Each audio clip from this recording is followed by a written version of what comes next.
Deductions from gross total income.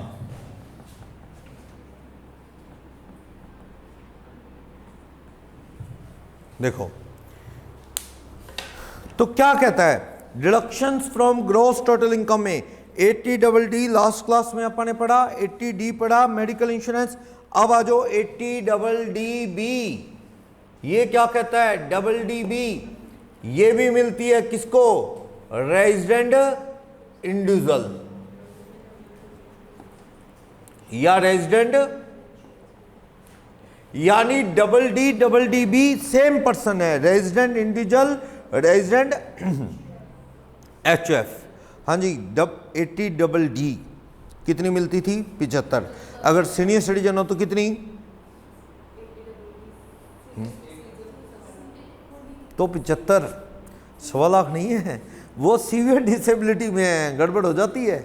वो severe disability में 1.25 लाख है, वहां सीनियर सिटीजन को 1.25 लाख नहीं है, ध्यान देना। एक नॉर्मल बीमार है, चाहे वो सीनियर सिटीजन हो चाहे आम आदमी हो, 60 से कम 75। और सीवियर डिसेबिलिटी है यानी क्या, 80% से ज्यादा डिसेबिलिटी है तो एक 25 है, ना कि एज के हिसाब से एक 25, ये ध्यान रखना पड़ेगा। चलो DDB क्या कहती है, कहता है medical expenses on treatment of specified disease. जो स्पेसिफाइड डिसीज है उसके इलाज करवाने के लिए सरकार कहती है कि हम हिंदुस्तान के जो रेजिडेंट हैं इंडिविजुअल और HF उसको फायदा देंगे, जो फॉरेनर है उसको नहीं मिलती। ना DD हैंडी, क्या हम अपने हिंदुस्तानी पंग लोगों को हेल्प करेंगे, फॉरेन वालों को करें, हिंदी इंडिया वालों को करेंगे। और ये स्पेसिफाइड डिसीज हो गई किसको, रेजिडेंट इंडिविजुअल को खुद को, या रिलेटिव, कौन से रिलेटिव, डिपेंडेंट रिलेटिव। बस ये है जो ऊपर DD में रिलेटिव है वही है, यानी ये खुद के लिए भी होगी और रिलेटिव के लिए भी। हैंडीकैप्ड वाली की तो क्या थी, हैंडीकैप्ड वाली खुद के लिए क्या थी, ATU, रिलेटिव के लिए क्या, DD। ये कहता है खुद के लिए भी और रिलेटिव के लिए, अलग अलग नहीं है। यहाँ पे वो दोनों के लिए एक ही सेक्शन बना दिया। HF के मेंबर ऑफ फैमिली, किसी को भी स्पेसिफाइड डिसीज हो गई तो डिडक्शन कितनी मिलेगी, डिडक्शन का अमाउंट कितना है, under section DDB resident individual को कहता है क्या, 40,000 और actual expenses incurred during the year which ever is less. यानी ये फिक्स नहीं है, खर्चा इलाज पे कितना हुआ, विच एवर इज लेस। अब ये स्पेसिफाइड डिसीज क्या है, कैंसर, थैलीसीमिया, कैंसर हो गया, थैलीसीमिया हो गया, न्यूरोलॉजिकल प्रॉब्लम एटसेट्रा, ऑटिस्टिक सब आते हैं इसमें। Cancer, thalassemia, neurological problem. Thalassemia में ना ब्लड चेंज होता है हर हफ्ते, थैलीसीमिया, कैंसर, एड्स, ऐसी प्रॉब्लम हो गई। तो अगर इस तरह की किसी को प्रॉब्लम है, स्पेसिफाइड डिसीज है, इस लिस्ट में जाना नहीं है। ICI ने कहीं भी लिस्ट स्पेसिफाई नहीं की, वो सीधा कह देता है स्पेसिफाइड डिसीज जो सेक्शन DDB में कवर है बस। पर थोड़ा नाम 2-4 पता हो कि हाँ खतरनाक वाली बीमारियां, अगर इनमें से कोई जान लेने वाली बीमारियां समझ लो, स्पेसिफाइड डिसीज हो गई, उसके इलाज के लिए पैसा मिलता है। कोई खुद का इलाज करे या अपने डिपेंडेंट रिलेटिव, डिपेंडेंट रिलेटिव का मतलब 100% डिपेंडेंट हो पूरी तरह से, रिलेटिव का मतलब वाइफ या हस्बैंड के लिए वाइफ, वाइफ के लिए हस्बैंड, यानी स्पाउस, चिल्ड्रन और पेरेंट्स, चिल्ड्रन एंड पेरेंट्स। तो वो कहता है जी क्या बच्चे डिपेंडेंट चाहिए, पेरेंट्स डिपेंडेंट चाहिए क्या कहते हो, DD में भी बताओ। हैंडीकैप्ड फादर है, डिपेंडेंट चाहिए, और बच्चे, वाइफ, सारे डिपेंडेंट, सारे डिपेंडेंट, क्योंकि अलग अलग जानना जरूरी नहीं। उसने एक बात ही कह दी, डिपेंडेंट रिलेटिव, सारे डिपेंडेंट, समझ गए ना, एक ही हेड लगा दिया, डिपेंडेंट रिलेटिव, यानी वाइफ हैंडीकैप्ड है और वो कमाती है तो आप उस पर डबल डी नहीं ले सकते। वो खुद कौन सी लेगी 80, U75, आप नहीं। भाई डिपेंडेंट है पूरी तरह से, लेकिन उसे सैलरी आ रही है, फिर डिपेंडेंट कैसा है? कहते क्यों, खाना हम देते हैं, संभालते हैं। वो वाला डिपेंडेंट नहीं, पैसे वाला डिपेंडेंट है, यानी कि वो कमाता है तो वो 80 U लेगा, आप नहीं। वही डबल डी भी है। अगर राजेश कुमार को कैंसर है तो राजेश कुमार अपने भाई मुकेश कुमार के साथ रहता है तो मुकेश कुमार डबल डी भी ले पाएगा। अगर राजेश कुछ नहीं कमाता तो उस पर डिपेंडेंट है। अगर राजेश खुद कमाता है तो राजेश खुद ले डबल डी भी, मुकेश नहीं ले सकता। यानी सारे लोग क्यों डिपेंडेंट, खुद और डिपेंडेंट रिलेटिव। क्योंकि 80D में आदत पड़ जाती है ना, मैं 80D में वो क्या कहता है, मेडिकल इंश्योरेंस खुद का, वाइफ का, डिपेंडेंट बच्चों का, पेरेंट्स इंडिपेंडेंट, डिपेंडेंट कैसे भी, ऐसे बोलता है ना। और 80C में बोलता है बच्चे कैसे भी, मैरिड, अनमैरिड, डिपेंडेंट, इंडिपेंडेंट, ऐसे। और लेकिन यहाँ पे तो एक कॉमन हेड लगा दिया, रिलेटिव कौन से, डिपेंडेंट, पूरी तरह से डिपेंडेंट। सही है ना। चलो मान लो राम खुद भी कैंसर से सफ़र कर रहा है, राम का बच्चा भी कैंसर से सफ़र कर रहा है, दोनों के इलाज पे 50-50 हज़ार रुपये खर्चा आ गया साल का। कितनी मिलेगी डिडक्शन? राम और उसके बच्चे के इलाज पे 50-50 हज़ार रुपये खर्चा आ गया तो कितनी मिलेगी? 40 मिला के टोटल, एक सेक्शन एक डिडक्शन। मान लो राम हैंडीकैप्ड है और उसके परिवार में किसी को कैंसर है तो सेक्शन ही बदल गया ना। 80 डबल डी हैंडीकैप्ड पे ले लो और स्पेसिफाइड डिसीज पे क्या ले लो, डबल डी बी ले लो। सेक्शन बदल गया, डिडक्शन बदल जाएगी। सही है ना। बोलोगे डाउट? और हाँ एक और बात, ये कहता है 40,000 पे star 40,000 minus amount of insurance claim from insurance company, कम कर दो, ऐसा है। क्या हुआ, आपको डिडक्शन मिलती है 40 और एक्चुअल खर्चे विच एवर इज लेस। खर्चा 35 है तो कितनी मिलेगी 35, खर्चा 45 है तो कितनी मिलेगी 40। लेकिन मैं कहता हूं कि राजेश कुमार का मेडिकल वो बीमा था, मेडिकल इंश्योरेंस था, उसके इलाज पे खर्चा 70,000 रुपये आया, बीमे कंपनी ने उसको क्या है 25,000 दे दिए। तो आप परवाह ना करो, 40 में से 25 कम करो। क्या करो आप, 40 माइनस बीमा कंपनी ने कितना मेडिकल का दे दिया 25। भैया हम ज़्यादा से ज़्यादा डिडक्शन कितनी देंगे, या तेरे खर्चे कितने लगे, विच एवर इज कितनी डिडक्शन मिलेगी 15। है तो गलत ही। अगला कहते यार 70 खर्च हो गए, 10 लाख खर्च हो गए, तुम तो 40 पकड़े बैठे हो और वो भी बीमा क्लेम कम करोगे। हाँ सरकार कहते क्यों, तू पहले प्रीमियम भरता है, मेडिकल इंश्योरेंस में बैंड बजाता है हमारा, मेडिकल इंश्योरेंस की डिडक्शन लेता है। अब तू पैसे मिल रहा है उसका कुछ नहीं करेगा, फिर तो तू बेनिफिट डबल डबल देता जा रहा है। नहीं, जितना मेडिकल इंश्योरेंस मिलेगा उस मेडिकल प्रीमियम पे तू डिडक्शन ले रहा था तो उस पे टैक्स कम बढ़ रहा था। अब तुझे इंश्योरेंस क्लेम मिला तो वो यहाँ से काट स्पेसिफाइड डिसीज़ वाले खर्चे में से। अगर तेरा बीमा है तो तेरा 40,000 से ज़्यादा मिल गया बीमा कंपनी से तो डिडक्शन कैंसिल, ख़त्म। समझ गए, एक्चुअल खर्चे उतने रहेंगे, 40 में से इंश्योरेंस क्लेम कम करना है। आप में से कईयों के माइंड में आ रहा होगा ना कि सर ये तो लॉजिकल नहीं है, यहाँ से कम करो ना सर, एक्चुअल में से कम करो। हमें भी यही लगता है लेकिन करना नहीं है, करना ये है। क्लियर है बात? और सुनो, अगर सीनियर सिटीजन को होगी प्रॉब्लम, सीनियर सिटीजन को प्रॉब्लम होगी तो 1 लाख या एक्चुअल खर्च विच एवर इज लेस। यहां स्पेसिफाइड डिसीज में सीवियर ना समझ लेना, डबल डी में सीवियर डिसेबिलिटी तो 1.25 लाख और नॉर्मल 75। यहां पे क्या है, सिटीजन्स होना चाहिए। राम के फादर साहब को कैंसर है जिनकी उम्र 63 साल है, राम के फादर साहब 63 ईयर कैंसर से सफर कर रहे हैं। कैंसर तो बहुत फैल रहा है, अब तो लोग ना इसको एक्सेप्ट करना शुरू कर गए। पहले क्या था, ये बहुत बड़ी बीमारी सुनते थे, दूर दूर घबरा जाते थे लोग। अब तो इलाज भी हो जाता है और बंदा क्या इलाज कराते 15-20 साल जी जाता है और इतनी उम्र होती है बंदे की, ऐसा सिस्टम। क्योंकि प्रॉब्लम ये है कि वो कैंसर बढ़ बहुत रहा है, प्लास्टिक जा रहा है अंदर शरीर के, प्लास्टिक सारी चीज़ों में प्लास्टिक है, प्लास्टिक की बोतल में पानी है, प्लास्टिक के टिफ़िन है, प्लास्टिक का सब कुछ है, दवाइयाँ, खाना, प्लास्टिक के, दूध के पाउच प्लास्टिक, दूध और प्लास्टिक का कोई लिंक ही नहीं आपस में, दूध के पाउच प्लास्टिक में है, सब कुछ ऐसे जा रहा है, तो वो क्या है फिर, कैंसर बना रहा। तो चलो, cancer, AIDS, thalassemia, neuro problem, ऐसी कोई प्रॉब्लम हो गई, सीनियर सिटीजन को होगी। राम के फादर साहब 63 साल के हैं, तो उनके इलाज पे कितना खर्चा हुआ वो, या लाख रुपए, which ever is less. Senior citizen के लिए 40 से बढ़ा के क्या कर दिया, लाख। और सुन लो, एक सेक्शन, एक डिडक्शन, राम को भी कैंसर है, उसके फादर को भी कैंसर है, और फादर की उम्र 60 साल से ज़्यादा है, तो आप कितना, लाख रुपए और एक्चुअल खर्च विच एवर इज लेस, दोनों के इलाज पे लाख रुपए और एक्चुअल खर्च विच एवर इज लेस। ये नहीं कि अलग अलग हर मेंबर के लिए अलग अलग है लाख या 40 ना, अलग अलग नहीं। 80D था अलग अलग, तो पेरेंट्स के लिए स्पेशल देता था 25 और 50।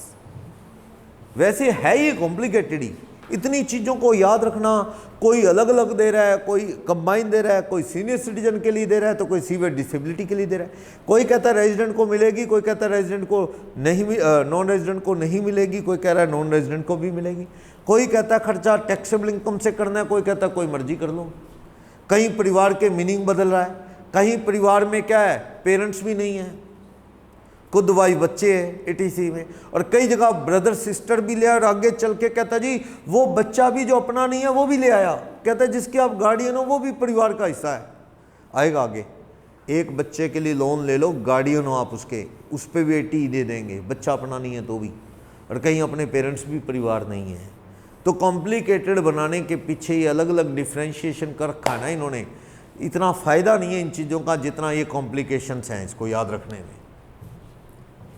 ध्यान रखना, 80DD में पर्सन सेम है, कौन से, रेजिडेंट इंडिविजुअल और रेजिडेंट HUS। क्लियर। DD में कोई डाउट, एक्चुअल खर्चों से लिंक है, और DD में एक्चुअल खर्चों से कोई लिंक नहीं था, वो फिक्स थी 75 1 25, और ये फिक्स नहीं, एक्चुअल खर्चे या 40,000 विच एवर इज लेस। 40 में भी बीमे का क्लेम कोई आया तो कम कर लेना, सही है। पढ़ो नोट्स में, इसका 80U से कोई लेना देना नहीं, ये खुद और परिवार के लिए है ना, यही आ गया, खुद को कैंसर है तो भी, परिवार को है तो भी, इधर ही आ गया। हैंडीकैप में अलग अलग है, खुद के लिए 80U, परिवार डिपेंडेंट रिलेटिव के लिए 80DD। पढ़ो ये क्या कहता है, 80DD क्या कहता है, मेडिकल ट्रीटमेंट स्पेसिफाइड डिसीज का, फैमिली का HUF करवा सकता है, हिमसेल्फ एंड डिपेंडेंट रिलेटिव का, क्या रिलेटिव का मीनिंग वही है, कह रहा है जो DD में पढ़ा था, दोबारा बताने की जरूरत नहीं, यानी पेरेंट्स, ब्रदर सिस्टर, बच्चे, वाइफ, वो आते हैं। कहता है सब्जेक्ट क्या है, खर्च करना है स्पेसिफाइड डिसीज के इलाज पे 40,000 या एक्चुअल खर्च विच एवर इज लेस। अगर 60 साल से ऊपर उम्र है तो 1 लाख, और एक्चुअल खर्च विच एवर इज लेस, और ये खर्च में स्टार लगा है कि जितना क्लेम मिला है लेस कर लेना, और नीचे बॉक्स में कहता है ये खर्चा टैक्सेबल इनकम से करना है, कहां से करना है, टैक्सेबल इनकम में से, ओके। और सर्टिफिकेट लगाना है रिटर्न के साथ कि आप डिडक्शन सही क्लेम कर रहे हैं डॉक्टर का, ये एग्जाम पॉइंट ऑफ व्यू से नहीं, ठीक है, नॉलेज के लिए। स्पेसिफाइड डिसीज का मीनिंग भी नॉलेज के लिए लिखा गया, आपसे एग्जाम में पूछेगा नहीं, हम क्या साइंस के स्टूडेंट नहीं, हमें तो बीमारियां कौन कौन सी किस तरह की है पता ही नहीं। ये डॉक्टर ही कई तरह के होते हैं, कोई डर्मेटोलॉजिस्ट है, कोई न्यूरोलॉजिस्ट है, कोई यूरोलॉजिस्ट है, पता नहीं कितनी तरह के होते हैं। तो अपने को उसमें डिटेल में नहीं जाना, आपको स्पेसिफाइड डिसीज वर्ड लिखाएगा। जब आप सैलरी का चैप्टर पढ़ रहे थे वहां भी स्पेसिफाइड डिसीज आया था ना, क्या था वहां स्पेसिफाइड डिसीज का कहाँ यूज था, लोन। अगर स्पेसिफाइड डिसीज के इलाज के लिए एम्प्लॉय ले ले जितना मर्जी, उसका इंटरेस्ट फ्री है तो उस पर कोई टैक्स नहीं। आगे चलो, क्या कहता है स्पेसिफाइड डिसीज में क्या आता है, जैसे कि cancer, AIDS, chronical renal failure, कहता है थैलीसीमिया। थैलीसीमिया तो ना ब्लड चेंज होता है, लोगों ने ना कम्युनिटी बना रखी होती है, वो एक जैसे ब्लड देने आता है, हर हफ्ते लोग आते हैं जैसे हेल्प करने, पर लाइफ बंदे की इतनी की होती है बस 20-25 साल, बस ब्लड देने के बाद भी। न्यूरोलॉजिकल प्रॉब्लम वगैरह ये सब आता है। न्यूरोलॉजिकल की भी आगे बड़ी ब्रांचेज हैं भाई, डिसेबिलिटी 40% से ऊपर हो, डिमेंशिया, डस्टोनिया, मोटर न्यूरॉन डिसीज, कहता है एटेक्सिया, क्रोनिया, इस तरह की प्रॉब्लम है, Parkinson disease, Parkinson disease means थोड़े थोड़े हाथ हिलते हैं बंदे के। पार्किंसन डिजीज में थोड़ी सी प्रॉब्लम होती है, बंदे का मतलब कंट्रोल नहीं रहता, मतलब बॉडी ऑर्गन्स पे थोड़ा बहुत पार्किंसन डिसीज होती है। बुजुर्गों को होती जाता है, 60-70 साल से ज़्यादा बुजुर्ग हो जाते हैं ना, तो ग्लास भी पकड़ते हैं ना, ग्लास का बैलेंस हिल जाता है। पेन पकड़ते हैं तो पेन अच्छे से नहीं लिखा जाता। पहले लोगों को पता ही नहीं था प्रॉब्लम क्या है, बस यूं ही वो एक ही दवाई सबके लिए, दिमाग के लिए एक ही दवाई। अब वो स्टडी हो रही है साइंस में, जैसे जैसे पता लग रहा है, एक ब्रेन में एक लिक्विड बनता है तो वो बनना बंद हो जाता है, डोपामिन बोलते हैं। वो डोपामिन की दवाई देता है डॉक्टर, बंदा ठीक हो जाता है। पहले लोगों को पता नहीं था। चलो, ये पार्किंसन डिसीज ऐसी प्रॉब्लम, कोई मैलिग्नेंट कैंसर है, full blown acquired immunodeficiency syndrome, ये एड्स है, क्रॉनिक रेनाल फेलियर है, कि हेमोलॉजिकल डिसऑर्डर है, तो थैलीसीमिया वगैरह सब, नाम कुछ नहीं, बस एक बार पढ़ के छोड़ दो, कुछ नहीं, स्पेसिफाइड डिसीज, बस मेन कैंसर वगैरह ध्यान रखना है। क्या कहता है, डबल डीबी मिलेगी। मान लो डॉक्टर से सर्टिफिकेट लगाना है, तो डॉक्टर कौन से, न्यूरोलॉजिस्ट, ऑन्कोलॉजिस्ट, यूरोलॉजिस्ट, ऐसे डॉक्टर हैं, इनसे आप सर्टिफिकेट ले लें, बस नॉलेज के लिए, एग्जाम पॉइंट लिख लेना, रीड ओनली, स्पेसिफाइड डिसीज, और ये डॉक्टर रीड ओनली है। समझ आ गया डबल डीबी क्या चीज है, ये तो पता लग गया ना आपको, डबल डीबी क्या है, कितनी मिलेगी, समझ आया। एक क्वेश्चन करो, सारा कुछ समझोगे। क्वेश्चन नंबर 18 पढ़ता हूं, देखना, क्वेश्चन से याद रहेंगी डिडक्शन, ये रटनी है हमने ये। अब मान लो पेपर में लिखता है कि ग्रैंडफादर का कैंसर से इलाज करवाया, ग्रैंडफादर का 70,000 रुपये खर्च आ गए, तो ग्रैंडफादर पे 70,000 इलाज पे खर्च आ गया, तो ग्रैंडफादर परिवार के मीनिंग में नहीं है, याद रखना। कौन है, पेरेंट्स, ब्रदर, सिस्टर, वाइफ, बच्चे, बस रिलेटिव में। ग्रैंडफादर नहीं है, कहीं डिडक्शन दे दो। कई बार वो जानबूझ के देता है, ग्रैंडफादर की उम्र 70 साल, आपके माइंड में आता अच्छा इसको तो लाख रुपये लाउड है, आपके वो याद रह जाता है, सीनियर सिटीजन ये याद नहीं रहता भी ग्रैंडफादर तो रिश्तेदारी नहीं है, ये चीज़। और यहाँ कहीं नहीं लिखा पेमेंट कैसे करनी है, जैसे मेडिकल इंश्योरेंस में तो लिखा था भाई कैश चेकअप के अलावा और कोई कैश नहीं कर सकते, यहाँ पे कोई रोक टोक नहीं है, डबल डीबी में खर्चे कैसे मर्जी करो, कोई रोक टोक नहीं है, बट टैक्सेबल इनकम से खर्चे करना बस। क्वेश्चन नंबर 18 क्या कहता है, देखना 18 कहता है मिस्टर अमित ने क्या डाटा दिया, रेंट आ रहा है अंबाला में प्रॉपर्टी का 4,000, तो अंबाला का रेंट कितने रुपए आ रहा है, 4, 12 महीने का कितना रेंट आएगा, 48, लेस कर दो स्टैच्यू डिडक्शन 30% करना, 30% करो तो सी कितना बनता है, 14,400। हाउस प्रॉपर्टी की इनकम कितनी आ गई, कितनी, 33,600 हाउस प्रॉपर्टी की इनकम आ गई। फिर कहता है पीजीबीपी की इनकम कितनी है, 2,65,000, ठीक। फिर कहता है जी अदर सोर्सेज में बैटिंग कितने रुपए, 15,000 रुपये, क्या आ जाएगा ये, जीटीआई कितना आ गया, जीटीआई 3,13,600। आगे क्या कहता है, he makes the following payments, 10,000 रुपये एनएससी में डाल रहा है, एटीसी मिलेगी ना, किसमें, एनएससी में, कितनी मिल जाएगी, 10,000। फिर कह रहा है जी कैश मेडिकल पॉलिसी का क्या बढ़ रहा है, प्रीमियम नहीं चलेगा, मेडिकल पॉलिसी का प्रीमियम अदरवाइज देन कैश चाहिए, चेकअप करवा सकता था, नहीं चलेगा एटीडी में। लेकिन कह रहा है कैश चेकअप करवाया वो चलेगा, एटीडी चेकअप वाला चलेगा, 5,000 चलता है ना मैक्सिमम, 5 से ज्यादा चेकअप का नहीं चलता, मेडिकल इंश्योरेंस बेकार क्योंकि वो कैश भरा है। आगे पढ़ो, कहते हैं इसका भाई डिसेबल है, डिपेंडेंट है इस पे, इसके इलाज पे खर्चा करता है ये, और कहता है जी इसके लिए फ्यूचर सिक्योर करने के लिए 22,000 रुपये कहाँ डाल दिए, यूटीआई की स्कीमों में भी। तो भाई हैंडीकैप्ड है, क्या मिलेगी, ब्रदर के लिए, ब्रदर हैंडीकैप्ड है, कितनी मिलेगी, 75। सीवियर डिसेबल वर्ड है क्या ना। टैक्सेबल इनकम कितनी आ गई बोलो। याद रखना डिडक्शन देते वक्त इसमें से कोई डिडक्शन, नो डिडक्शन, इसमें से कोई डिडक्शन नहीं मिलती, याद रखना। यानी डिडक्शन इन दोनों में से मिल सकती, इतनी तो है ही नहीं, कोई दिक्कत नहीं। मैक्सिमम इनमें से कोई डिडक्शन नहीं मिल सकती। बैटिंग, कैजुअल इनकम कह लो या batting card game, long term capital gain, triple बनने वाला शॉर्ट टर्म, इनमें से कोई डिडक्शन नहीं मिलती, पर इन दोनों में से तो मिल सकती है। हाँ तो बहुत कम है, ये तो बहुत पड़ा है पैसा अभी। कितनी आ गई बोलो टोटल टैक्सेबल इनकम। 2,30,000, 23,600। टैक्स बनाना 2,23,600 का ब्रेकअप करो। 2,23 बैटिंग अलग लिख लो, बैटिंग में से तो कोई डिडक्शन मिली नहीं 15। अदर स्लैब रेट वाली इनकम कितनी रहेगी बोलो। बैलेंसिंग फिगर, यानी ये डिडक्शन सारी किस में से मिली, इन दोनों में से मिली, तो ये बच गई 2,8,600। इस पे तो टैक्स 0 है, इस पे 30% कितना लगेगा, 4% एजुकेशन सेस लगेगा। कितना,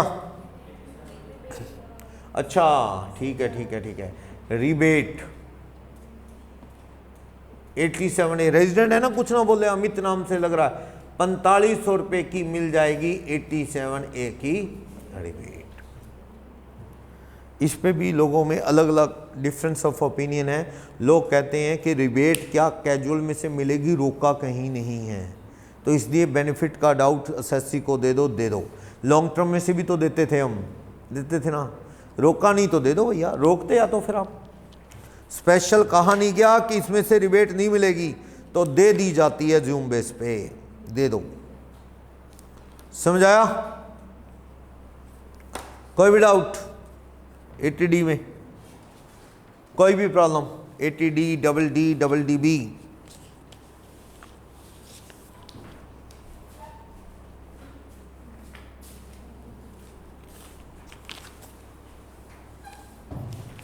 देखते हैं आगे।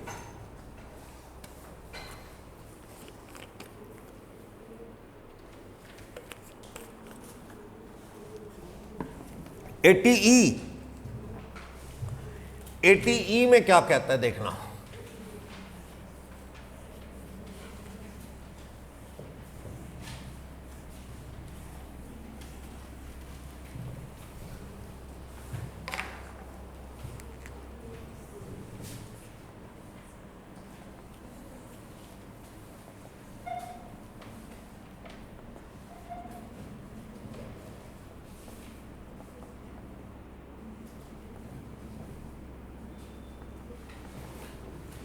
एजुकेशन लोन, हायर एजुकेशन के लिए अगर आपने लोन लिया, हायर एजुकेशन के लिए लोन अगर लेते हो तो उसका इंटरेस्ट पे करोगे, 8 साल तक डिडक्शन है। नेक्स्ट 8 ईयर के लिए डिडक्शन है। जिस साल पहले किस्त शुरू करोगे पेमेंट, उस साल का इंटरेस्ट उस साल, अगले 8 साल तक। एजुकेशन का मतलब आफ्टर 12th की कोई भी एजुकेशन, स्कूलिंग के लिए लोन ना हो। लोन किस लिए हो, 12th ग्रेजुएशन करने के लिए, BSc BCom वगैरह करने के लिए, CA करने के लिए, कोई MBBS MD BBA कुछ भी, मतलब +2 के बाद की स्टडी के लिए लोन है। चाहे कोई डिप्लोमा करना है कोई, वो भी चलेगा, कोई दिक्कत नहीं। +2 के बाद की कोई भी स्टडी जिसकी फीस आप किसी कॉलेज स्कूल में देते हो, उसके लिए लोन मिल जाएगा। और एजुकेशन लोन की जितनी इंटरेस्ट की पेमेंट करोगे उसकी डिडक्शन। इंटरेस्ट के अमाउंट पे कोई लिमिट नहीं है, याद रखना। आप 4 लाख का ब्याज भरो, 4 लाख की डिडक्शन ले लो। 3 लाख का इंटरेस्ट भरो, 3 की डिडक्शन ले लो। कितने साल, 8 साल तक। आपका लोन का ब्याज 15 साल जा रहा है तो डिडक्शन पहले 8 साल मिलेगी बस। ये ना लोन डेफर्ड पेमेंट होती है इनकी, और मोराटोरियम पीरियड होता है। जैसे मान लो आज एक बंदे ने लोन लिया पढ़ने के लिए, खुद की स्टडी के लिए, अभी तो वो पढ़ेगा, नौकरी लगेगा, फिर ही लोन चुकाएगा। आज आप लोन ले लो, एजुकेशन लोन 2, 3, 4 साल बाद किस्तें शुरू होती हैं, ऐसा रूल होता है। तो जब भी पेमेंट शुरू होगी किस्तें उस साल और 7 साल और, टोटल कितने, 8 साल। जितना इंटरेस्ट है उतना कम। इंटरेस्ट का कोई मैक्सिमम कैपिंग नहीं है, जितना मर्जी इंटरेस्ट हो। कहाँ मर्जी आप लोन लेके पढ़ो, उसका जितना इंटरेस्ट है उसकी डिडक्शन 8 साल तक मिलेगी। और ये कहता है लोन किसके लिए लेना है? Loan for himself. मान लो आप अपनी स्टडी के लिए लोन लेते हो, कल को आप इंटरेस्ट भरोगे, आपको डिडक्शन मिलेगी। स्पाउस की स्टडी के लिए, वाइफ या वाइफ अपने हस्बैंड की स्टडी के लिए, children including child of home you are guardian, एक ऐसे बच्चे के लिए लोन ले सकते हो जो आपके भरोसे है। एक बच्चा बेचारे के पेरेंट्स नहीं है, आप उस बच्चे के गार्डियन हो, उसकी पढ़ाई के लिए लोन ले लेते हो आप, स्टडी के लिए, उसकी भी डिडक्शन आपको मिल जाएगी। किसके लिए लोन लेना है? राम खुद की स्टडी के लिए ले ले, मैरिड है तो वाइफ या खुद की स्टडी के लिए, बड़े हैं बच्चे तो बच्चों की स्टडी के लिए डिडक्शन ले सकते हैं। राम खुद के लिए, वाइफ के लिए और बच्चों के लिए। और बच्चा वो भी जो अपना बच्चा तो नहीं, लेकिन वो बच्चा आप पे क्या है, पढ़ाई लिखाई और आपके अंडर रहता है, बेचारा बेसहारा बच्चा है, आप उसके गार्डियन हो, उसके लिए भी लोन आपको मिल जाएगा, ले सकते हो आप। सही है, 8 साल तक डिडक्शन मिलेगी। लोन किससे लेना है? लोन किसी बैंक या अप्रूव्ड चैरिटेबल इंस्टीट्यूट से, लोन किसी दोस्त से नहीं, loan from bank, financial institution, charitable, approved charitable institution जो लोन देते हैं, अप्रूव्ड संस्थाएं, ट्रस्ट वगैरह, उनसे लोन ले सकते हो, बैंकों से लोन ले सकते हो, और भी कोई एजुकेशन लोन देने वाले फाइनेंशियल इंस्टीट्यूशन है उनसे। मतलब लोन पर्सनल लोन ना हो, कोई दोस्त से, रिश्तेदार वाला, वो नहीं, झूठे होते हैं वो लोन अक्सर। लोन लेना किसी बैंक से, फाइनेंशियल इंस्टीट्यूशन से, किसी अप्रूव्ड चैरिटेबल इंस्टीट्यूशन से। और किस लिए लोन लेना है? हार्ड एजुकेशन, +2 के बाद की एजुकेशन। HUF को ये नहीं मिलती, allowed to individual only, allowed to individual only. 80CCC भी किसको अलाउड थी? इंडिविजुअल को। HUF को ये नहीं मिलती। और क्योंकि यहां पे रेजिडेंट वर्ड नहीं है तो सभी इंडिविजुअल को मिलेगी। 80D नॉन रेजिडेंट को मिल जाती है कि 80D medical insurance, non resident है, 20,000 का मेडिकल इंश्योरेंस प्रीमियम भरा चेक से इंडिया में, मिल जाएगी, मिल जाएगी। सीनियर सिटीजन वाली 50,000 नहीं मिलेगी अगर वो नॉन रेजिडेंट है, 25 वाली तो मिलेगी। 80C मिल जाएगी, मिलेगी।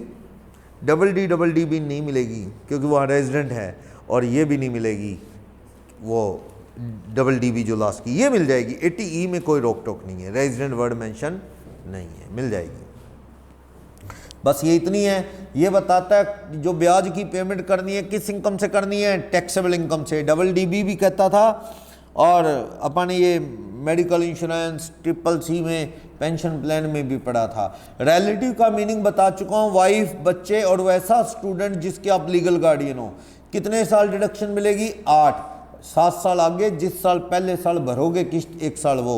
और हायर एजुकेशन का मतलब कोई भी वोकेशनल या एकेडमिक कोर्स +2 के बाद, क्या कोई भी हो उसके बाद का, ठीक। और इंटरेस्टिंग, फॉरेन में पढ़ने बच्चा जा रहा है, उसके लिए लोन।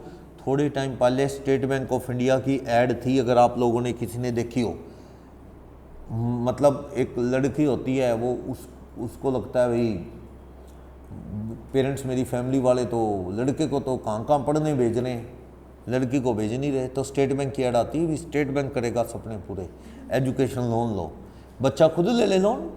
ये जो लोन है ना, इसकी अच्छी बात ये होती है कि एक बच्चा है +2 कर गया या ग्रेजुएशन कर गया, वो बच्चे को लगता है जी मेरे में कैपेबिलिटी है, मैं पढ़ के लोन चुका दूंगा खुद।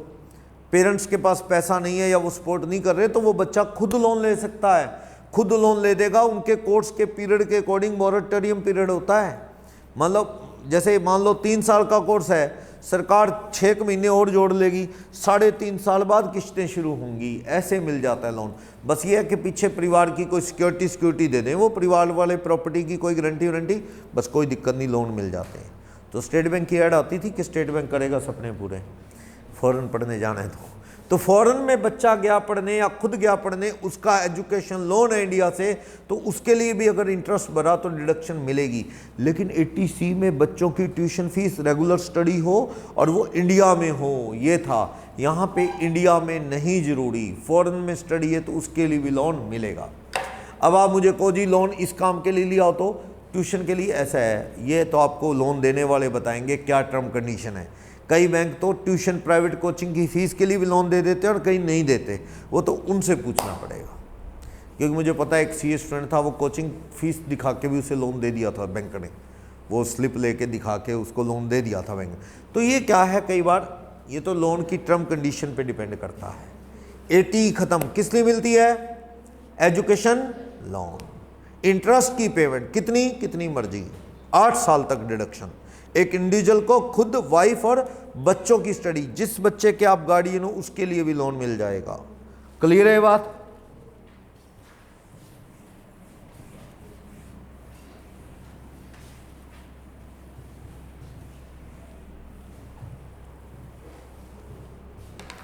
ATE क्या कहता है? डबल ई, ये कम काम में आता है। 80 ये चला था 2016-17 तक। अगर ये डिडक्शन जो है 16-17 तक अगर किसी ने लोन ले लिया, मतलब कोई भी आदमी ने हाउसिंग लोन लिया 16-17 के अंदर, हाउसिंग लोन यानी लोन फॉर रेजिडेंशियल हाउस, चाहे वो सेल्फ ऑक्यूपाइड हो, चाहे वो लेट आउट हो, चाहे खाली पड़ा हो रेजिडेंशियल हाउस, उसके लिए लोन लिया ड्यूरिंग 2016-17 यानी बिफोर 31 मार्च 17, उसके बाद लोन लिया तो ये खत्म होगी डिडक्शन। उस साल रूल आया कि अगर आपने हाउसिंग लोन लिया घर के लिए, चाहे लेट आउट चाहे सेल्फ ऑक्यूपाइड, उसके लिए कब लिया? 2016-17 वाले साल में लोन लिया, तो उस लोन पे आपको 80EE मिलेगी। कितने रुपए के इंटरेस्ट की डिडक्शन? इंटरेस्ट डिडक्शन मैक्सिमम कितने रुपए? इंटरेस्ट और लोन की डिडक्शन 50,000 रुपये पर एनम मिलती रहेगी हर साल। लेकिन आपको जी वो तो हाउस प्रॉपर्टी में भी मिलती है, डबल डिडक्शन नहीं। हाउस प्रॉपर्टी में जो मिल गई वो ले लो, फिर तो उस अमाउंट पे ये नहीं। पर अगर मान लो सेल्फ ऑक्यूपाइड घर है, 1 मिनट के लिए आपने लोन लिया, कब? लोन टेकन ऑन 1 जनवरी 2017, यानी कब लिया? 16-17 के अंदर लोन लिया, और उसका 2021-22 में उस लोन का interest on self occupied house, वो अगर सेल्फ ऑक्यूपाइड है 270 का इंटरेस्ट है, तो हाउस प्रॉपर्टी में सेक्शन 24B में 24(2) कह दो अभी, कितनी मिलेगी मैक्सिमम? 2 लाख। और 115 BAC ऑप्ट कर लिया तो ये भी नहीं मिलती। चलो नॉर्मल कुछ नहीं लिखा, 115 BAC, 115 BAC ले लिया तो ये डिडक्शन का चैप्टर ही उड़ जाएगा लगभग, 1-2 डिडक्शन छोड़ के, AA, ATM छोड़ के। तो चलो नॉर्मल 2 लाख मिलेगी। बैलेंस कितना बच गया? इसकी क्या ले लेना? 80EE। कितने रुपए? थोड़ा फायदा हो गया, बाकी बेकार। लेट आउट कर रहे तो 80EE लोगे? लेट आउट कर रहे तो आपको जी वहां तो रोक ही नहीं, जितना मर्जी ले लो। पर दिक्कत यह है कि हाउस प्रॉपर्टी में और ज्यादा इनकम नहीं है। मान लो लेट आउट कर रहे हैं, let out house,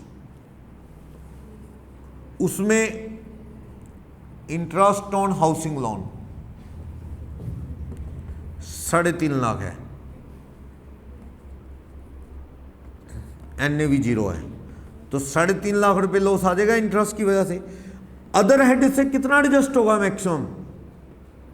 other head से भी तो 2 लाख एडजस्ट होगा, बाकी 1.5 कैरी फॉरवर्ड करते हो। दूसरे हेड से भी 2 लाख से ज्यादा तो नहीं एडजस्ट होता, 1.5 कैरी फॉरवर्ड करना था। ऐसा करो 80EE ले लो। कितनी ले लो? 50। इंटरेस्ट या हाउस प्रॉपर्टी का लॉस कितना कैरी फॉरवर्ड हो जाएगा? बाकी 1 लाख कैरी फॉरवर्ड हो जाएगा। 1.5 कैरी फॉरवर्ड करना था ना, क्योंकि दूसरे हेड से भी 2 लाख से ज्यादा तो कम नहीं होता। हाउस प्रॉपर्टी लेट आउट हो तो भी क्या हो गया? लॉस इतना आ गया इंटरेस्ट की वजह से, दूसरे हेड से कितना एडजस्ट होगा मैक्सिमम 2 लाख, बाकी अगले बेकार नहीं जाएगा अगले साल क्यों जाए, 50 तो भी कर लो, पर कंडीशन इज दैट लोन कब लिया हो, 16-17 के अंदर, यानी अब लेटेस्ट में नया लोन लोगे तो डबल ई आपके लिए नहीं है। एक अप्रैल 17 या उसके बाद लिए हुए लोन पे डबल ई बंद कर दी गई है, ये उन पे चल रही है। 1 साल आया रूल, सरकार ने ना लोगों को घर बनाने का लालच देने के लिए 16-17 में कहा कि जो इस साल हाउसिंग लोन लेगा उसे जो हाउस प्रॉपर्टी में डिडक्शन मिलती है 2 लाख या जो भी, वो तो है ही है। अगर कोई अमाउंट ज़्यादा इंटरेस्ट का है तो उस पर क्या दे देंगे, डबल ई, पर एक ही अमाउंट पे 2 बेनिफिट नहीं। जिस अमाउंट पे हाउस प्रॉपर्टी में डिडक्शन ले ली इंटरेस्ट पे तो उस पर डबल ई नहीं। मैं तो कह रहा हूँ सेल्फ ऑक्यूपाइड पे इंटरेस्ट ही ज़्यादा है 2 लाख से, तो 2 लाख तो हाउस प्रॉपर्टी में एडजस्ट कर लो लॉस, और बाकी का फालतू 50 तक क्या एडजस्ट कर लो, डबल ई। पर इसमें कंडीशन है लोन कब लिया हो, 16-17 में, और लोन का अमाउंट 35 लाख से ज़्यादा ना हो, घर 50 लाख से ज़्यादा का ना बनाया हो, यानी कंडीशन है घर कितने से ज़्यादा का ना हो 50, और लोन कितने से ज़्यादा ना हो 35 लाख, और लोन कब लिया हो 16-17। जब तक ये लोन चलेगा कोई रोक नहीं, 50,000 कम करते रहना। यानी वो लकी लोग थे जो 2016-17 में हाउसिंग लोन ले गए मोटा, वो आज भी क्या है इंटरेस्ट पे कर रहे हैं, हर साल 50,000 की डिडक्शन एक्स्ट्रा ले रहे हैं। एक स्टूडेंट कहता है सर पढ़ना ही बंद कर दो ना, ये डिडक्शन आज तो ख़त्म होगी, अब कोई लेगा लोन तो 80 डबल ई मिलेगी नहीं। लेकिन जिसने 16-17 में लोन लिया था उसको तो उम्र भर मिलती रहेगी, तो क्या हम उम्र भर पढ़ते रहो? कितने साल, 16-17 में लोन लिया होगा तो लोन 10 या 15 साल के लिए लिया होगा, तो 15 साल पढ़ लेते हैं, उसके बाद 80 डबल ई सिलेबस में से हटा देंगे, क्योंकि तब वो कोई बचेगा ही नहीं जिसने 16-17 में। सरकार ने भी क्या है पंगा ही ले लिया, एक बार स्कीम दे दी कि 16-17 में जो लोन लेगा हाउसिंग उसे एक्स्ट्रा 50,000 की डिडक्शन मिलेगी। उस साल में जिन लोगों ने ले लिया लोन वो तो जब तक लोन नहीं चुकता लेते रहेंगे 50,000। ये तो कब बंद होगी, लोन का अमाउंट ही कम हो गया, इंटरेस्ट ही 2 लाख के अंदर आ गया, तो हाउस प्रॉपर्टी में ही ले लोगे ना आप, यहां जरूरत ही नहीं पड़ेगी आपको। सही है, बट कंडीशन भारी भरकम है क्या, लोन जो है वो 16-17 में लिया हो, लोन का अमाउंट 35 लाख से ज्यादा ना हो, अगर 40 लाख का लोन ले लिया ना तो नहीं मिलेगी डबल ई। 50 लाख से ऊपर का घर का कॉस्ट है नहीं मिलेगी। मीडियम इनकम वालों को फायदा दिया गया है, 2-2 करोड़ का घर ले रहे हो उनको नहीं मिलेगी। और मैं बार बार कह रहा हूं वेकेंट हाउस हो, सेल्फ ऑक्यूपाइड हो या लेट आउट हो, 16-17 में लोन लिया घर के लिए तो उस पर मिलेगी। पढ़ना या नोट्स में, और ये इंडिविजुअल के लिए एचएफ के लिए नहीं है, डबल ई सिर्फ इंडिविजुअल के लिए है, फॉर इंडिविजुअल। 80E भी किसके लिए थी, इंडिविजुअल के लिए, और ये भी किसके लिए है, इंडिविजुअल के लिए डबल ई। क्या कहता है पढ़ो, इंडिविजुअल इंटरेस्ट ऑन लोन लेगा किससे, बैंक और फाइनेंशियल इंस्टीट्यूशन से। ध्यान देना दोस्तों, रिश्तेदारों का लोन नहीं। हाँ जी लास्ट बताना, अगर रिश्तेदारों से लोन ले लिया जिसका इंटरेस्ट 2,35,000 है तो क्या हाउस प्रॉपर्टी में सेल्फ को पड़ कर है 2 लाख मिल जाएगी। रिश्तेदारों से लोन ले लिया सेल्फ ऑक्यूपाइड हाउस उसके लिए बनाने के लिए, उसका इंटरेस्ट जो है 2,35,000 है। रिश्तेदारों से जो लोन लिया, क्या हाउस प्रॉपर्टी में मिल जाएगी 2 लाख तक की डिडक्शन? मिल जाएगी, कहीं रोक नहीं थी हाउस प्रॉपर्टी में। 2 लाख तक तो ले लो, ऊपर का 35 भूल जाओ, चाहे 16-17 में लोन लिया हो तो भी भूल जाओ, क्योंकि 80EE में क्या कंडीशन है, लोन बैंक और फाइनेंशियल इंस्टीट्यूशन का हो, रिश्तेदारों वाला नहीं, दोस्तों वाला नहीं। नेक्स्ट, क्वांटम बता दी 50,000 उम्र भर मिलेगी जब तक लोन का इंटरेस्ट पे करोगे, पर कंडीशन ये है कि शुरू कब से हुई है, ये 16-17 से, कब तक चलेगी, जब तक लोन चुकता ना हो जाए, उम्र भर लेते रहना। पर याद रखना इंटरेस्ट जो हाउस प्रॉपर्टी में क्लेम हो गया उस पे डबल ई नहीं है, वो तो जितना हाउस प्रॉपर्टी में हो गया, बाकी बच गया जो उस पे डबल ई ले सकते हो। एक स्टूडेंट ने कहा जी लोन पे करते करते इंटरेस्ट ही सारा 90,000 भरा, 90 भरा तो हाउस प्रॉपर्टी में लेस कर लो, कहता हाँ कर लेंगे लेस, फिर डबल ई मिलेगी ना, इंटरेस्ट ही पूरा हो गया हाउस प्रॉपर्टी में, कोई बचा ही नहीं, तो डबल ई नहीं। ओके, नीचे कंडीशन पढ़ो, लोन कब सैंक्शन हो जाए, 16-17। बार बार कह रहा हूं ये बड़ी इंपॉर्टेंट पॉइंट है, 31 मार्च 17 तक लोन हो जाए 1 अप्रैल 16 से, उसके बाद लोन होगा तो नहीं मिलेगी ये डिडक्शन। 1 अप्रैल 17 से बंद होगी ये। और मैक्सिमम लोन का अमाउंट कितना होना चाहिए? 35 लाख। प्रॉपर्टी मैक्सिमम कितने की? 50 लाख। और जिस दिन ये घर ले रहे हो लोन लेके, डबल ई लेना चाहते हो, आपके पास और कोई घर होना नहीं चाहिए। डबल ई उन लोगों को मिलेगी जो बेचारा घर वेट कर रहे हैं, अपना घर नहीं है जिनका, जिनके पास एक भी घर है उन लोगों को डबल ई नहीं मिलेगी।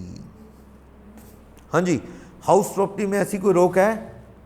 मान लो मेरे 3 घर हैं, एक घर मैंने किराए पे चढ़ाया, कर्जा लेके बनाया हुआ है, क्या इंटरेस्ट कम होगा? होगा। ये तो इसमें रोक है डबल ई में। एक्स्ट्रा 50,000 का बेनिफिट लेना है तो आपके पास और कोई घर होना नहीं चाहिए।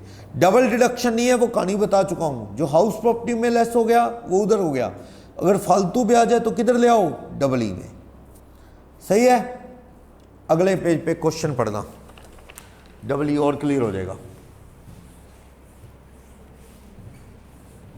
देखो ये किसी भी कंट्री के लिए जरूरी चीज है। घर बनाने के लिए डिडक्शन देना मतलब लोग, हेल्पलेस लोग कम हो जाएं, इस बहाने घर बना लेंगे लालच में। तो हाउसिंग लोन सस्ते करती है सरकार। बाजार में जाओ, सबसे सस्ता लोन बनता है घर बनाने का, 6% में ही मिल जाता है, 6.5 में। डिडक्शन भी मिल रही है आपको, काफ़ी फायदे कर रहे हैं आपके। 19 से देखना क्या कहता है। कह रहे मिस्टर ए ने घर खरीदा सेल्फ ऑक्युपाइड 45 लाख रुपए का। 45 लाख का 1/4/17 को house, residential house purchased on 1/4/17 कितने का घर खरीदा? तो इसका मतलब ये क्या है? लेस देन 50 लाख है।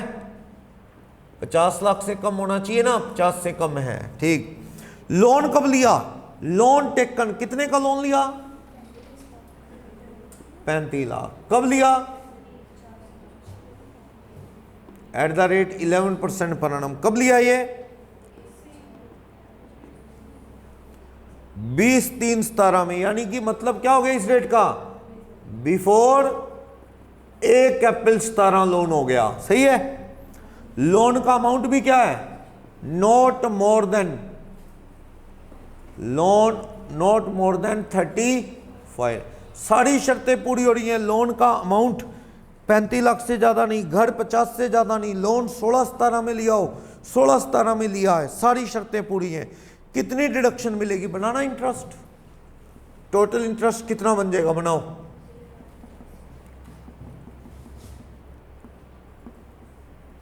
कितना?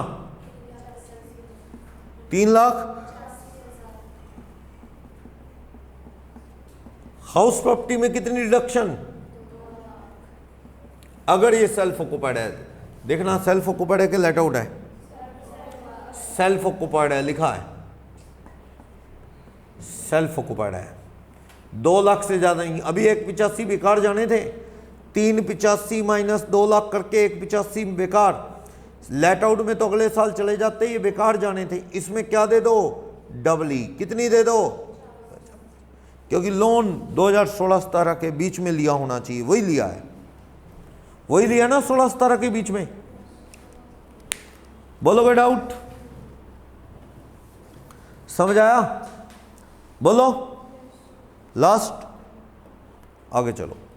डबल ई ए क्या कहता है? 80EE। आगे चलो, कहता है ये भी घर के लिए है। अब आपको जी घर के कितने बेनिफिट देगा? ऐसा है, बेनिफिट एक देगा, वो हाउस प्रॉपर्टी में मिले, इंटरेस्ट की यहाँ नहीं मिल रही, एक्स्ट्रा वाले की मिल रही है। अगर 2016-17 में लोन लिया तो कौन सी मिलेगी? Double E. लेकिन अगर लोन बाद में लिया तो एक नई डिडक्शन चला दी। जो 16-17 में लोन ले गए उनको तो को तुम्हें उम्र भर कितनी मिलेगी? 50। कहता मतलब जो अब लेंगे उनको 1.5 मिलेगी। कहता मतलब हमें नुकसान? हाँ तुम्हें नुकसान। 16-17 वालों को कितनी? 50। और जो अब लोन लेंगे ना उनको 2 लाख से ऊपर वाले की कितनी मिलेगी? 1.5। जैसे इसको देखो, 185 में कितना काम आया? 50। कहता भाई साहब मेरे बाकी भूल जा, सेल्फ ऑक्युपाइड में 2 लाख, बाकी 185 बेकार जा रहे थे, डबल ई ले ले 50, क्योंकि तूने लोन कब लिया? 16-17। कहता उम्र भर इतनी मिले? हाँ 50 ही मिलेगी। लेकिन रूल आया डबल ई ए। डबल ई ए कब आया? ये कहता है 2019 के बाद और 31 मार्च 22 के बीच में लोन लिया हो। डेट का फर्क है और बढ़िया फायदा कर दिया। सारी शर्तें लगभग सेम है। ये डबल ई क्या कहता है, double E A, if loan for residential house, चाहे वो लेट आउट हो, चाहे वो क्या हो, सेल्फ ऑक्यूपाइड हो, खाली हो, टेकन बिटवीन 1/4/19 से 31 मार्च 22 के बीच में लोन लिया हो। याद रखना 16-17 में लोन लिया, डबल ई मिलेगी, उस पर नहीं है ये तो कब मिलेगी, 1/4/19 से पहले लोन लिया तो मिलेगी नहीं। बंदा कहते एक चीज बताना सर, 1/4/17 से 31 मार्च 19 के बीच वाले 2 साल में लोन लिया हो तो हाउस प्रॉपर्टी ले चुप करके बस। कहते ये डबल ई ए कोई भी नहीं, कोई भी नहीं। कह सर ये तो बहुत गलत है, मैंने तो उस पीरियड के बीच में लिया। नहीं मिलेगी भैया, रूल ही नहीं था तब। 16-17 में लिया तो डबल ई, और 1/4/19 से 31 मार्च 22 के इस 3 साल के पीरियड में, ये 3 साल कौन से हो गए, ड्यूरिंग कौन से साल लोन लिया, 2019-20, 20-21, इस पीरियड में लोन लिया तो मैक्सिमम डिडक्शन ऑफ इंटरेस्ट कितनी मिलेगी, 1.5 लाख पर annum। वहां 50 मिलती थी ना डबल ई, यानी अब जिन्होंने लोन ले लिए ना 31 मार्च 22 तक, बढ़िया रह गए हो। जिन्होंने 2019-20, 20-21, 21-22 में कोई लोन लिया, 2 लाख हाउस प्रॉपर्टी में लेस होंगे, सेल्फ ऑक्यूपाइड के 1.5 क्या मिल जाएगी, डबल ई ए। और अगर लेट आउट है तो भी हाउस प्रॉपर्टी में जितना मर्जी कम कर लो, पर हाउस प्रॉपर्टी में इनकम ही नहीं, लॉस है लेट आउट में भी, तो भैया 2 लाख दूसरे हेड से कम होगा। बाकी क्या कहां कम कर सकते हो, डबल ई ए में कितने, मैक्सिमम 1.5 लाख। सही है, यानी ये लालच है सरकार का, घर बनाने के लिए एक्स्ट्रा बेनिफिट दे रही है ताकि लोग जल्दी से जल्दी कर्जे ले लेके क्या बना लें, घर बना लें। तो ये डिडक्शन किसको मिलती है, इंडिविजुअल को। जो डबल ई ले रहा है उसे डबल ई ए नहीं। एक सुनो, एक बंदा कहता है जी पहले मैंने वो डिडक्शन ली डबल ई, 16-17 में घर बनाया, एक ही घर था मेरा, वो बनाया मैंने, पहले और कोई घर नहीं था, डबल ई चल रही है 50-50, अब आगे और लोन लेता है 19-20 में, और लोन नहीं मिलेगी भैया, तेरी डबल ई चल रही है ना, तो डबल ई ए साथ में नहीं मिल सकती। और वैसे भी जिसका घर ना उसको मिलती है, तेरे पास तो डबल ई वाला लोन चल रहा है, घर बेच ही नहीं सकता तू तो पुराना, तो जिसके पास घर हो उसे ना डबल ई मिलती ना डबल ई ए मिलती। तो ये कह रहा है क्या, लोन फाइनेंशियल इंस्टीट्यूशन या बैंक या हाउसिंग कंपनी से लिया हो, इंडिविजुअल असेसी हो, मैक्सिमम 1.5 लाख पर annum, लोन कब लिया हो, 19-20, 1/4/19, उसके बाद 31 मार्च 22 के बीच में, कब तक, जब तक बढ़ेगा 1.5 लाख रुपए का इंटरेस्ट काम आएगा। दोबारा से कंडीशन बता रहा है, लोन कब लिया हो, 1/4/19 से 31 मार्च 22 के बीच में। पंता इसमें कंडीशन क्या है, इसमें कंडीशन है लोन फ्रॉम बैंक्स और फाइनेंशियल इंस्टीट्यूशंस एटसेट्रा, उनसे लोन लिया हो, बैंक से, finance company, housing finance company से, इनसे। Maximum stamp duty value of house कितनी होनी चाहिए, 45 लाख या उससे भी कम। ये कह रहा है, कहते हैं स्टैम्प ड्यूटी वैल्यू घर की 45 लाख से ज्यादा ना हो, चाहे लेट आउट है चाहे सेल्फ ऑक्यूपाइड। अगर वो घर 2 करोड़ वाला है, उसके लिए लोन लिया आपने, तो डबल ई ए नहीं मिलेगी। वहां तो घर की वैल्यू 50 थी, यहाँ घर की वैल्यू क्या कर दी, 45। वहाँ लोन 35 लाख से ज़्यादा ना हो, ये था, यहाँ पे लोन की कोई अमाउंट नहीं है। और कोई घर आपका होना नहीं चाहिए, डबल ई मिलेगी। जितना हाउस प्रॉपर्टी में लेस हो गया इंटरेस्ट वो ठीक है, फालतू वाले की डबल ई ए ले सकते हो। समझ आई बात। वैसे इस साल बढ़ा के 31 मार्च 22 किया है, पिछले साल तो 31 मार्च 21 ही था, 19, 20, 20, 21। इन्होंने, सरकार ने इसे एक्सटेंड करके 21-22 भी बढ़ा दिया। हो सकता है अगले साल स्टूडेंट पढ़ें, सरकार इसे बढ़ा के 22-23 भी कर दे, ऐसे ही होता है, स्कीमें आगे आगे एक्सटेंड करती रहती है। समझाया कंडीशन। डिडक्शन कैसे मिलेगी पता लगा, डबल ई ए, फर्क याद रख लोगे डबल ई और डबल ई ए में। डबल ई भी घर के लिए, डबल ई ए भी। डबल ई भी कहती है पहले घर ना हो, ई ए भी कहती है पहले घर ना हो। डबल ई कहती है 2 लाख से ऊपर जो हाउस प्रॉपर्टी में एडजस्ट नहीं हुआ फालतू वाले की 50,000 पर annum। ई ए क्या कहती है, हर साल 1.5 लाख पर annum। डबल ई कहती है लोन 16-17 में लिया हो, ई ए कहती है लोन 1/4/19 से 31 मार्च 22 के बीच में लिया हो। डबल ई कहती है लोन 35 लाख से ज़्यादा ना हो और घर 50 लाख से ज़्यादा ना हो। डबल ई ये कहती है कि 45 लाख से बड़ा घर ना हो। लोन के अमाउंट को लेके साइलेंट। समझ आ गया? आगे चलो। आप लोगों में से किसी के पास इलेक्ट्रिक व्हीकल है? इलेक्ट्रिक व्हीकल, अगर आपने लोन लेके इलेक्ट्रिक व्हीकल खरीदा है तो आपके लिए 80EE तैयार है आपको इंटरेस्ट की डिडक्शन देने के लिए। लालच आप इलेक्ट्रिक व्हीकल खरीदो। देश की ज़रूरत है इलेक्ट्रिक व्हीकल, क्योंकि हमारे पास पेट्रोल नहीं है, सारा पैसा हमारा पेट्रोल में जा रहा है। बिजली का क्या है, बिजली तो फिर भी बना लेगी सरकार, फ्री की बनती है। देखो थर्मल पावर तो कोयला उड़ाने वाली बात है, कोयला ख़त्म करके बनती है थर्मल, कोयला खाली होता जा रहा है, कोल से बनती है। लेकिन हाइड्रो तो वो बांध बना के नहरों पे बना रहे हैं। वो आज़ादी के वक्त भी बाखड़ा नंगल डैम बना था, जवाहरलाल नेहरू पीएम होते थे, तो उस ज़माने में कभी जाओ आप इधर घूमने फिरने, हिमाचल में ऊना जगह है, ऊना, वहाँ बाखड़ा नंगल डैम है, वो नंगल डैम बोलते हैं। ऊना एक जगह है, एक माता नैना देवी और बाबा बालकनाथ का मंदिर है उस साइड। तो वहाँ लेक वगैरह भी है, अनऑथराइज्ड लोग बोटिंग करते हैं वहाँ। तो वहाँ पे इतना पानी है, वो क्या करते हैं पहाड़ों में पानी इकट्ठा करते हैं ना, आपको पता है भी, ताकि वो पानी का एकदम फ्लो आए।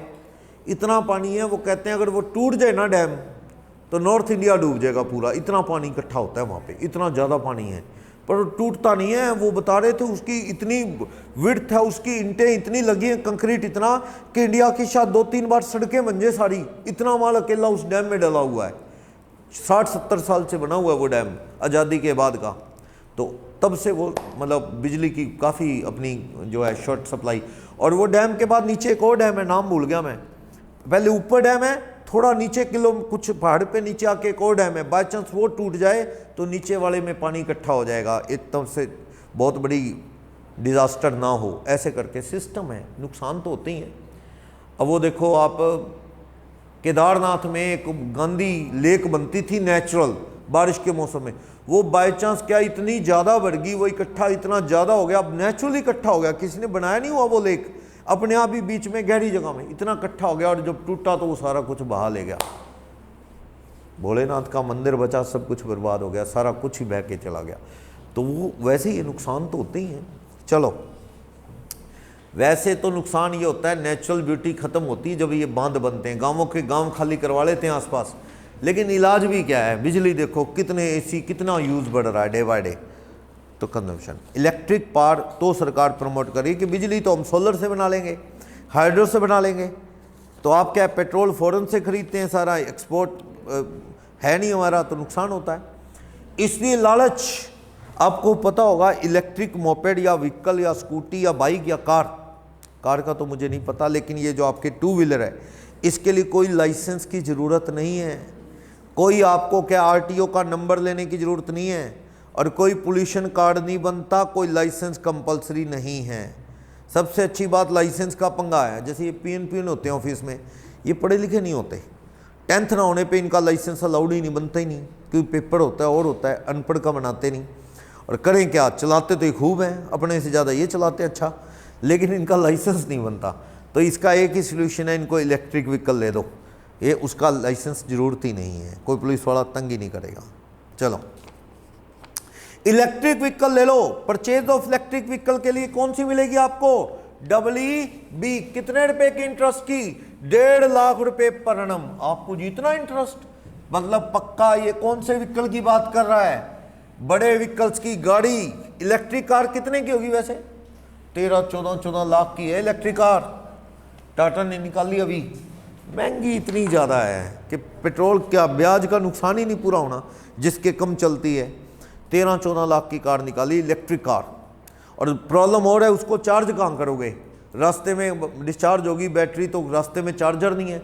और अपना नॉर्मल प्लग पे लगाओगे ना तो ये तो पूरे दिन में नहीं चार्ज हो, वो तो हैवी चार्जर से चार्ज होती है। बिग सिटीज़ में तो लगे हैं जगह जगह, चार्जर की ज़रूरत है। इलेक्ट्रिक कारें खूब बिक जाएंगी, चार्जर नहीं, मतलब चार्जिंग पॉइंट नहीं है। आप महंगी गाड़ी खरीद लो 15 लाख की, हर साल 2 लाख इंटरेस्ट भर रहे हो, इलेक्ट्रिक कार होनी चाहिए।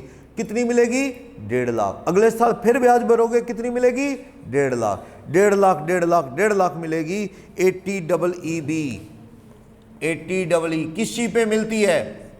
Interest paid on loan for electric vehicle. Electric vehicle के लिए लोन लेते हो तो उसका इंटरेस्ट पे करोगे तो मैक्सिमम कितनी मिलेगी? 1,50,000 पर एनम, 1,50,000 मिलेगी। किसको मिलती है? इंडिविजुअल ओनली, इंडिविजुअल ओनली, यानी EEA ये दोनों भी किसको मिलती हैं? Individual only. और ये भी किसको मिलती है? Individual only. ठीक है, HUF के मेंबर ने अगर मोटर व्हीकल ले लिया इलेक्ट्रिक, उनको नहीं मिलेगी। लोन किससे लेना है? बैंक और फाइनेंशियल इंस्टीट्यूट, तीनों में ऐसा है। EEA और EV सभी में एक ही बात है।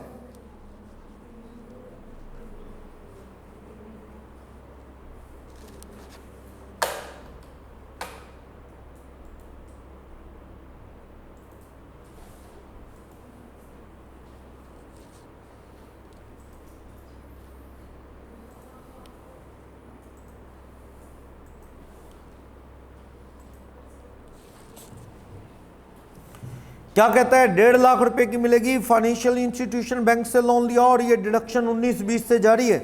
31 मार्च 23 तक कोई चक्कर नहीं है।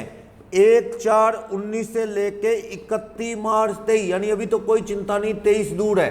आप अभी भी व्हीकल खरीदो, कोई दिक्कत नहीं है। लोन इस बीच लिया हो, loan taken for electric vehicle, यानी अब ये कंडीशन 19 से लेके 23 तक कंटिन्यू है। इस बीच अगर आप लोन लोगे फाइनेंशियल इंस्टीट्यूशन से, कोई इंडिविजुअल लोन लेगा, किस लिए लोन लो? बाइक ले लो, इलेक्ट्रिक कार ले लो, स्कूटर ले लो, उसके लिए लोन हो, EEB मिलेगी। 1.5 लाख रुपए हर साल की मिलेगी। क्लियर? और इससे कोई फर्क नहीं पड़ता वो व्हीकल बिजनेस के लिए लो या पर्सनल लो। व्हीकल, इलेक्ट्रिक व्हीकल क्या है? फॉर पर्सनल यूज और बिजनेस यूज। बस फर्क ये है, बिजनेस के लिए लोगे तो डेप्रीसिएशन लगता है और अगर पर्सनल लोगे तो डेप्रीसिएशन नहीं लगता।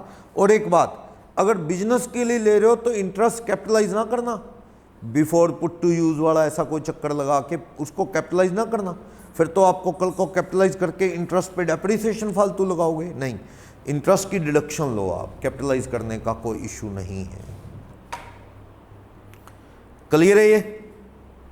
बोलो कोई डाउट? ठीक है, इलेक्ट्रिक व्हीकल का मीनिंग क्लियर है। आप देखो 19B क्वेश्चन, इससे सारी बातें क्लियर करते हैं आप 19B से।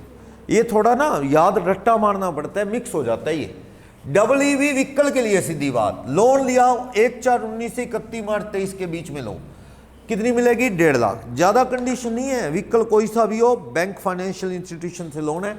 यहां यह भी नहीं है कि पहले व्हीकल ना हो। सुन लो, कभी अचानक पेपर में लिख देना पहले व्हीकल है, उसके पास 2 मोटर बाइक हैं, अब और लिए है तो क्या हो गया? और ले लो, कोई रोक नहीं। पर वो घर वाले में है, पहले घर ना हो। EEA में है, पहले घर ना हो। ओके, पढ़ो 19B में क्या कहता है, क्या डेटा दे रहा है 19B के अंदर, पढ़ो।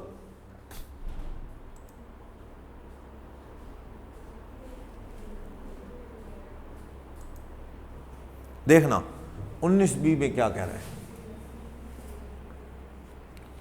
Sorry, question section 80EE, 80EA, 80EB या एजुकेशन लोन हुआ तो 80E, ये सारे ना मिक्स हो जाते हैं। इन सारों में एक बात कॉमन है, ये इंडिविजुअल के लिए, HUF के लिए चारों ही नहीं है। ये सारी की सारी HUF के लिए नहीं है। हाँ, DD हैंडीकैप, DD वो है HUF के लिए, D भी है, लेकिन ये चारों नहीं है HUF के लिए। पढ़ना क्या कहता है। मिस्टर ए की डिटेल पढ़ो, बाकी को की बाद में पढ़ते हैं। मिस्टर ए लोन कितने का लिया? मिस्टर ए ने 43 लाख का। क्वेश्चन नंबर 19B में मिस्टर ए ने लोन लिया कितने का? 43 लाख रुपए का मिस्टर ए ने लोन लिया है। लोन टेकन फ्रॉम, किससे लोन लिया? ये हरियाणा फाइनेंशियल कॉर्पोरेशन से, यानी कि कोई दोस्त या रिश्तेदार का लोन नहीं, किससे लिया है? फ्रॉम हरियाणा फाइनेंशियल कॉर्पोरेशन से। डेट ऑफ लोन क्या है? 1/4/21 को लोन लिया है, यानी कि लोन टेकन ऑन ऐसा है अगर ये हाउसिंग लोन है तो कौन सी मिल सकती है इसको? EA 80EE, क्योंकि 80EE 16-17 में लोन लेने पे मिलती है। चलो, कहता है date of disbursement of loan, 1/5/21 को लोन चुका दिया, कोई बात नहीं। पर्पस ऑफ लोन क्या है? क्या, अच्छा नहीं सॉरी, डेट ऑफ डिसबर्समेंट मतलब लोन सैंक्शन कब हो गया? 1/4/21, इसके हाथ में पैसा कब आ गया? 1/5/21, सैंक्शन होने के 1 महीने बाद। पर्पस ऑफ लोन क्या है? रेजिडेंशियल हाउस, लोन किस लिए लिया है? फॉर रेजिडेंशियल हाउस, जो कि क्या है? सेल्फ ऑक्युपाइड होना है। चलो, कहता है इस घर की स्टैम्प ड्यूटी वैल्यू क्या है? Stamp duty value of house, तो भैया 45 लाख से ज्यादा नहीं होना चाहिए, नॉट मोर देन 45 लाख, तो वो 45 से ज्यादा नहीं है, सही है। इंटरेस्ट की रेट कितनी है? 9% पर annum। बोलो इंटरेस्ट कितना बनेगा? 21-22 का इंटरेस्ट बोलो कितना बनेगा? याद रखना 11 महीने का बनेगा। लोन पे कब हुआ है? लोन सैंक्शन होने की, सैंक्शन कब हुआ? लोन सैंक्शन ऑन ये, और डिसबर्समेंट ऑफ लोन, इसके हाथ में पैसा कब आया? 1 मई 2021 में इसके हाथ में पैसा आया। तो आप बोलो इंटरेस्ट 21-22 का कितना? 43 लाख का 9% पर annum 11 महीने का कितना बनेगा?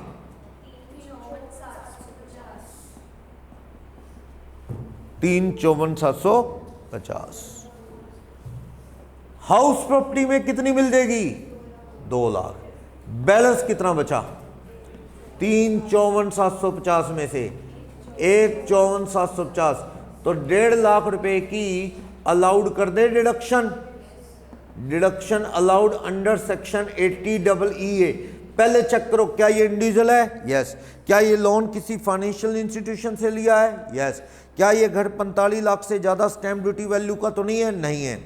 लोन के अमाउंट को लेके EE साइलेंट है। लेकिन लोन क्या 1/4/19 से लेके 31 मार्च 23 के बीच में है? हाँ है।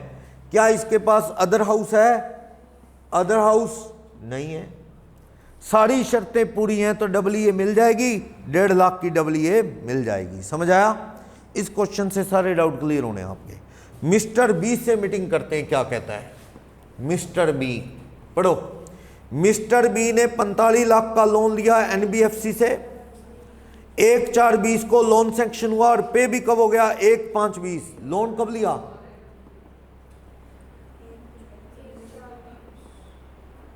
सैंक्शन भी कब हुआ? 1/4/2020। चलो, कहता है रेजिडेंशियल हाउस सेल्फ ऑक्युपाइड के लिए पंगा, stamp duty value of residential house कितनी है? 48, क्योंकि ये ग्रेटर देन क्या है? ग्रेटर देन 45 लाख, तो 80EE नहीं मिलेगी 45 लाख से ऊपर वाले केस में, EE नहीं मिलेगी। सही है ना? नहीं मिलेगी। क्यों नहीं मिलेगी? पता लगा? नहीं मिलेगी। 45 लाख से ज्यादा स्टैम्प ड्यूटी वैल्यू है। कहता EE दे दो सर।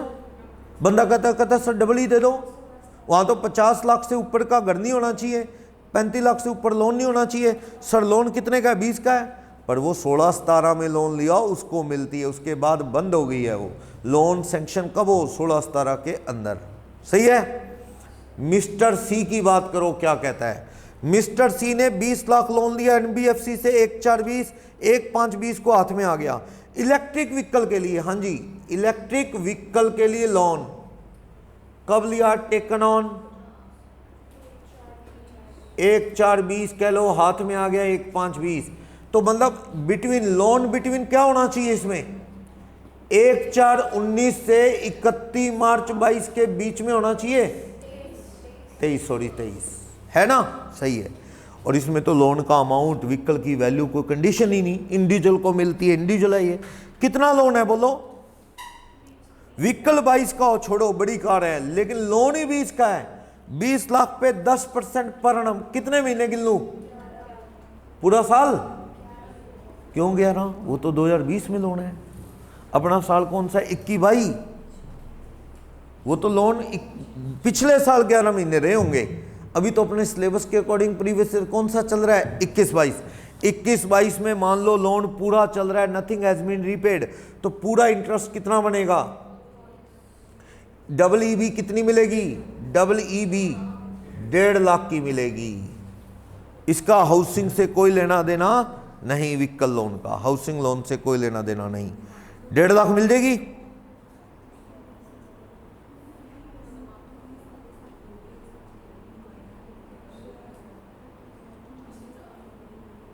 अगर यहाँ पे डेट मैं 1/4/21 कर दूं तो 11 महीने बन जाएंगे, 183 आंसर आ जाएगा ऐसा।